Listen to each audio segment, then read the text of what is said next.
let's dive straight into it. Today, I am going to be talking about how I am able to travel.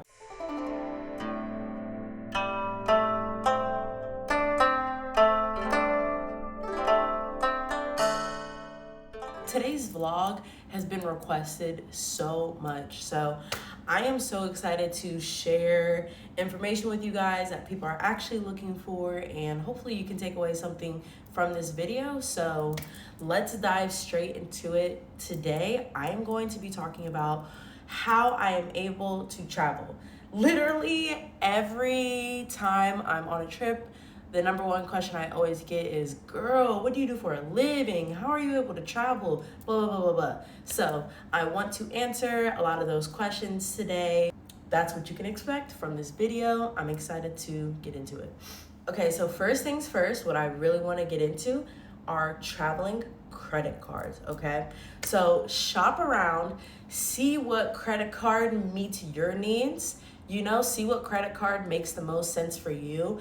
I'm gonna talk about what's worked for me and what I needed, okay? So first travel credit card I got was an American Airlines credit card. I got this last summer, and basically the reason why I chose an American Airlines credit card is because that was the only airline I was able to see that allowed me to book a lot of international flights through American Airlines. So I remember I was looking up, again, this is another thing too, shop around. Don't just go with the first option, shop around. So I looked at Delta, I looked at United, I looked at Southwest. None of them would let me book a trip from the States to Thailand. So American Airlines was the one, so I'm like, I'm going with American, okay? Got an American Airlines credit card. And the nice thing is about a lot of these credit cards is they always offer a bonus when you first sign up with them. So the incentive is the more money that you spend within a certain amount of time that you open your credit card, they either give you miles, cash back, points, whatever. So I'm pretty sure if I spent $3,000 within the first 90 days of having the card, I got 40, 50, 60,000 miles. I'm not sure. Which, to put it in perspective, if I wanted to fly from Ohio to Italy, my flight would be completely free, right? So it's that's really cool that I'm able to spend money on the credit card and earn miles. So like I said, I highly recommend getting a travel credit card if you do not have one already.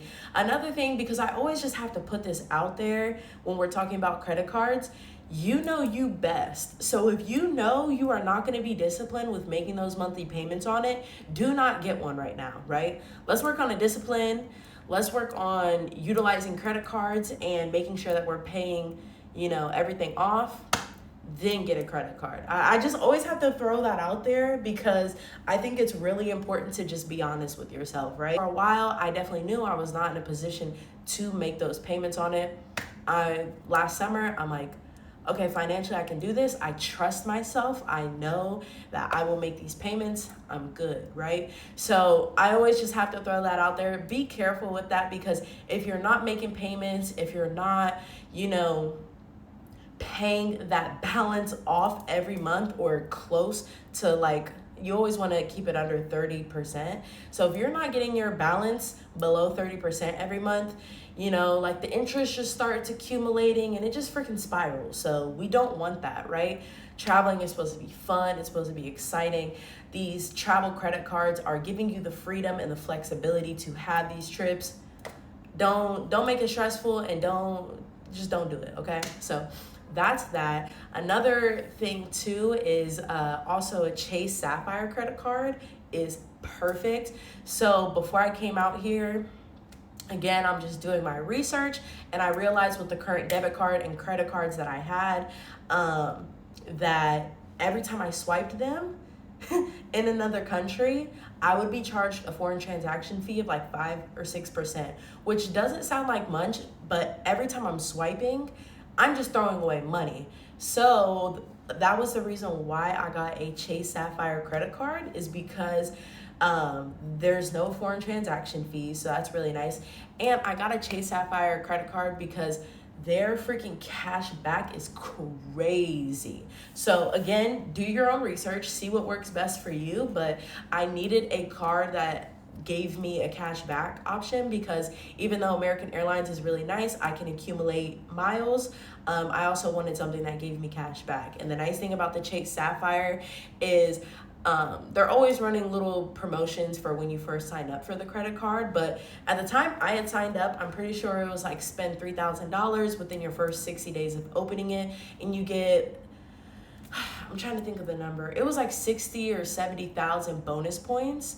Bro, between that and then just putting like a lot of my purchases on the credit card, I think I ended up with like $900 cash back. Like, it was insane. So it was free money, right? So that's why I use a lot of my credit cards for when I'm traveling and stuff like that, because my mindset with it is this: if I spend $30 at a restaurant and I swipe my debit card, that $30 is gone. I will never see it again. If I spend $30 at a restaurant and I swipe my credit card, maybe I just earn, depending on how your bonuses work, maybe I just earned 80 or 90 bonus points, right? That may be 10, 20, 30 cents, but that's each freaking purchase. It starts to rack up. So I highly suggest doing your research, getting a travel credit card, because that has been a huge game changer for me as far as traveling. And again, like I said, be honest with yourself. If you feel like you are not going to make the payments on it, don't do it right now.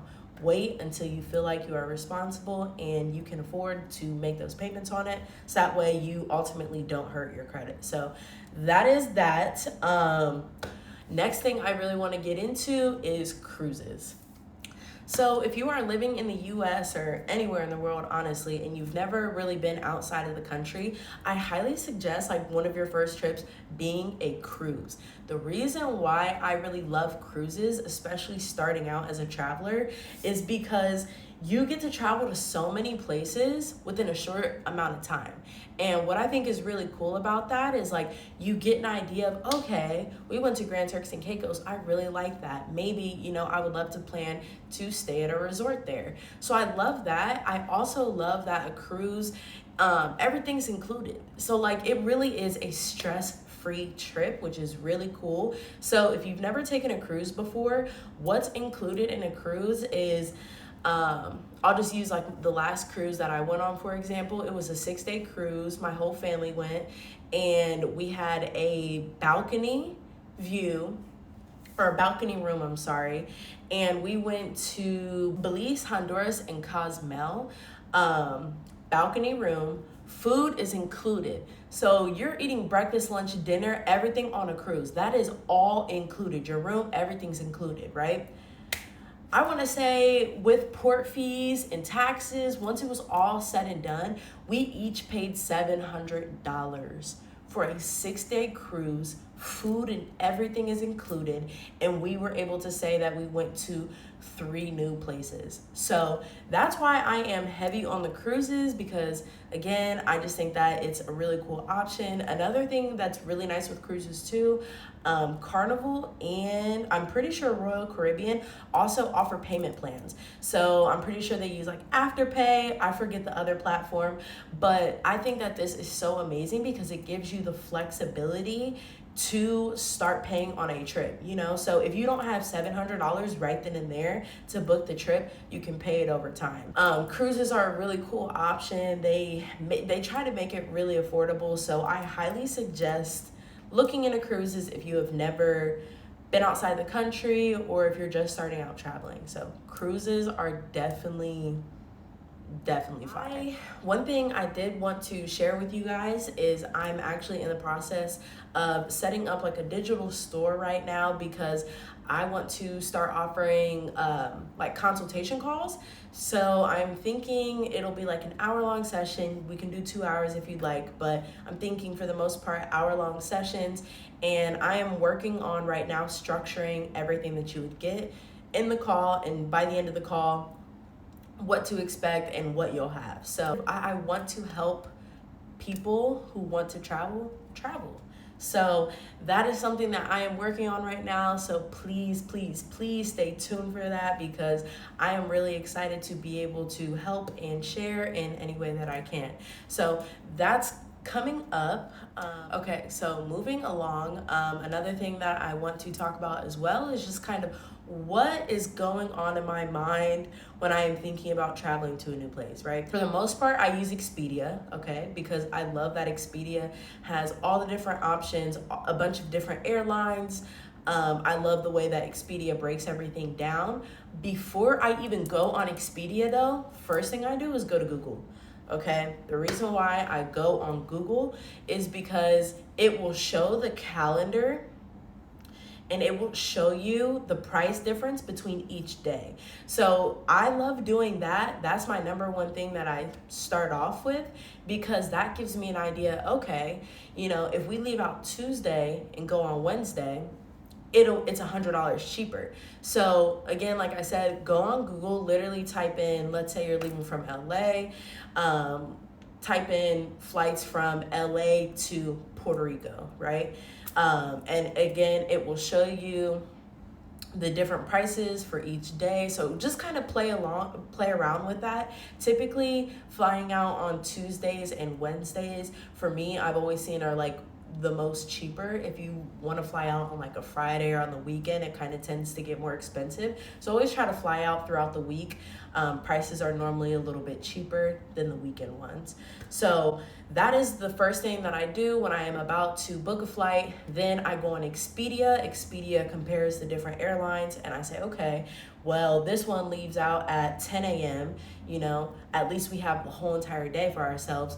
This one doesn't leave till 11 o'clock at night, right? Right, like you get what I'm saying. So I like that I can compare everything on Expedia. Another thing that I've also learned too, especially being here in Asia and booking other flights to places, is the cheapest time, like, to book a flight is normally on a Sunday or on a Tuesday. I will literally look at a flight and it'll be $150 on a Tuesday. I look back on it a Friday or Saturday and it's like doubled in price. So Sundays and Tuesdays, I have found, are typically the best days to buy a flight. Another thing too, when it comes to looking for flights and looking where to go, like I said, you guys know, for the most part, I always find my places on Airbnb. If I want to stay in a resort, again, I look at Expedia and I kind of look at the prices on there. So yeah, the biggest thing when it comes to traveling is just research. So that's why I'm always looking at flights, because you never know, you're gonna come across a deal, So I'm always looking at flights, and also just keeping in mind, is it hurricane season over there? Is it monsoon season over there? When's the best time to travel there? Can I go during low season? Low season is gonna be a lot cheaper. So just keeping things like that in mind, you gotta really get creative with it, because you can find some deals. You can literally find some deals. Like, to give you guys an example, 2 years ago, I was looking at flights, and this was like 2 months before we were supposed to leave for this trip. I was looking at flights and I saw that leaving from Ohio to Hawaii was literally $400. And I'm like, what? I was thinking it would be a ticket to get to Hawaii, but it was literally $400 because it was the beginning of January. It wasn't that busy. And I'm like, Mom, sister, we're going to Hawaii. Like, what? So always be looking at flights, especially if you have a destination in mind. Like, man, I really want to go to Brazil. Man, I really want to go here. Constantly just randomly check on flights on Google and on Expedia. It's 5 minutes out of your day. Doesn't take a lot of time, but you could literally find some crazy deals. And then boom, now you have your dream trip planned for the low. So that is been a really helpful thing for me. So yeah, other than that, I feel like I pretty much covered the basics of what I look for when I travel and some of the tools that have helped me to travel around the world. So again, like I said, get a travel card. Travel cards are amazing and have literally opened so many doors for me as far as traveling around the world. Cruises are amazing as well. And budgeting, be mindful, because that's a big thing too, is like, I talk to a lot of people and they're like, yeah, Mara, well, not everyone has money to travel and not everyone can afford to travel. And I will say, you know, I do understand that traveling can get expensive. I am simply just trying to say it is possible. It is possible. And if you are prioritizing travel, if you're putting money aside to it, if you're utilizing the tools around you, if you're creating opportunities, you can make it happen. If I can do it and I'm making less than 18 an hour, babes, you can do it. So I don't want to hear any excuses, okay? It's literally just excuses. So, yeah, that's pretty much it. Guys, life has been really freaking exciting. Like, so many cool opportunities coming, so many new beginnings, so many fresh starts, so many new friendships. Like, the amount of cool people I have met since I've left has been crazy. I've made some crazy connections, met some really amazing people, and created really cool memories with them. So it's just been a really cool life. And I am so excited because I have another destination coming up real freaking soon. Like, I love keeping you guys guessing. I love keeping myself guessing because I never know what's gonna come next. So I am so excited for this next trip. Dude, it's gonna be a freaking movie, and I'm gonna be vlogging like every second of it because I cannot wait. I cannot wait. So be on the lookout for that vlog coming up in the next month. So yeah, I have a lot going on. Life is good. Good morning. And it's a good night. So I love you guys. Thank you for being here. And again, I hope this video helps. Sometimes I just be going off. So I hope I answered these questions. So love you guys. I will see you in the next vlog. We out.